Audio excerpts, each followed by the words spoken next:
Hello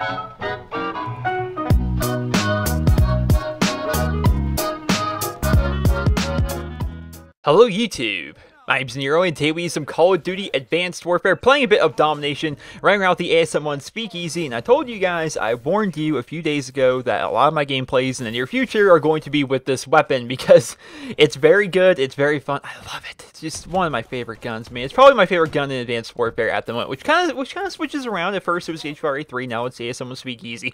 Perhaps in a few weeks I'll have a new favorite gun, who knows, maybe I'll get a really cool variant for something else, like I'll get a really cool EM1 variant, although it's unlikely because I have the EM1 Poner, and that one is freaking great, and I really love using that. So who knows? We will have to see about that. Today I want to talk to you guys about a very controversial topic here within the YouTube community, and that is the idea of skill-based matchmaking in the Call of Duty Advanced Warfare multiplayer. A lot of people have been talking about this. A lot of people have been offering different opinions, and it's really kind of going the rounds, and I figure I would give you guys my insight and my thoughts on the subject. So the idea of skill-based matchmaking, in principle, it means that you should always be matched up against people of an equal skill level to you. That way you're constantly having a challenge, and good players are going to face good players. It's going to be a very competitive game all the time. Bad players are going to face bad players, and therefore they're not going to get dominated, which from a design standpoint, I definitely agree with that concept. When you're new to a game, the last thing you want to do is face a bunch of people that are good at it, because you're just trying to learn the ropes. You're trying to get used to the game. You're trying to understand what's going on with it.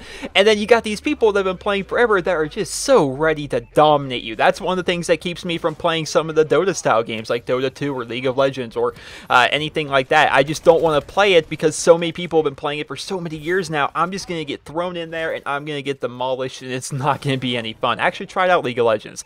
I played for probably 7 hours or so on that game, and I got maybe a total of 5 kills online. I mean, I was awful at it, and I didn't have the motivation to keep on trying. It was because of that. It's because I was facing these people that were just so much better than me as I was trying to learn the game. It was really kind of an issue for me. So I can see why Call of Duty would implement such a thing. Now, allegedly, Advanced Warfare actually has skill-based matchmaking put in it. I say allegedly because I hear a lot of people talking about it, but yet I couldn't actually find anything that was actually posted from Sledgehammer themselves, Michael Condrey, Glenn Schofield, anyone of that nature, anyone with actual power over there at Sledgehammer.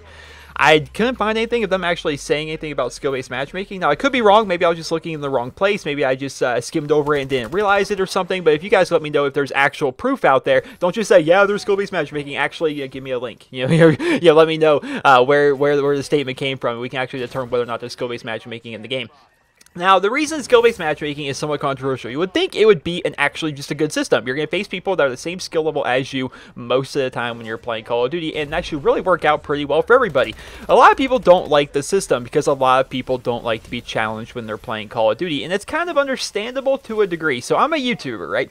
And I basically make Call of Duty videos, and while my videos aren't usually about the gameplay, my gameplay is still a big part of my video. You guys come here and you guys can expect a pretty good gameplay regardless of what game I'm playing. Usually it's domination or search and destroy, and usually if it's domination, you see a pretty high KD for that game. If it's search and destroy, you usually see a bunch of kills, somewhere between 10 and 20 kills, something like that. And I usually try to get good gameplay. By no means am I one of the people that drops like 100+ gameplays and domination and stuff, but you get good gameplay from my channel nonetheless. So from a gameplay perspective, if you're a YouTuber, alright, and you make Call of Duty videos and you want to have really cool gameplay to impress your subscribers and you think it's going to help you grow your channel, you're going to want to face the worst players possible. So what this causes is a lot of people resort to reverse boosting. So what is reverse boosting? Perhaps you guys are unaware of this. This is something that happened a lot during Black Ops 2. I talked about it a lot during Black Ops 2, and I figure I will reiterate it here in this video.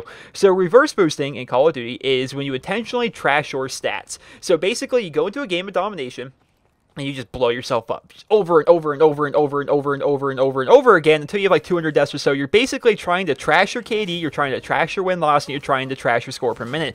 Because how skill-based matchmaking works, or at least allegedly how it works, is they take some kind of formula, you're combining your kill-death ratio, your win-loss ratio, and your score per minute, and they basically give you a skill level as a player, and they'll try and match you up with other people of that skill level. Now, exactly how it works, we don't know. It's probably for the best that people don't know. That way they can't try to abuse the system any more than they already already are.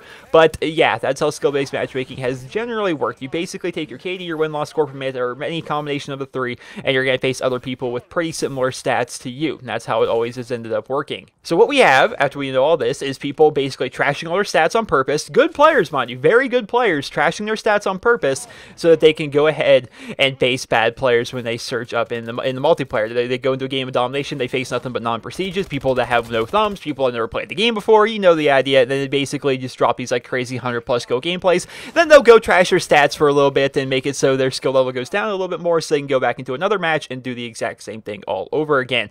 I've always felt that skill-based matchmaking is actually a pretty good thing within Call of Duty. I never found anything bad about it. And from a YouTube perspective, right, the entire idea of a YouTube perspective, right, you want to get this crazy good gameplay. You want to show how great of a player you are and how amazing you are.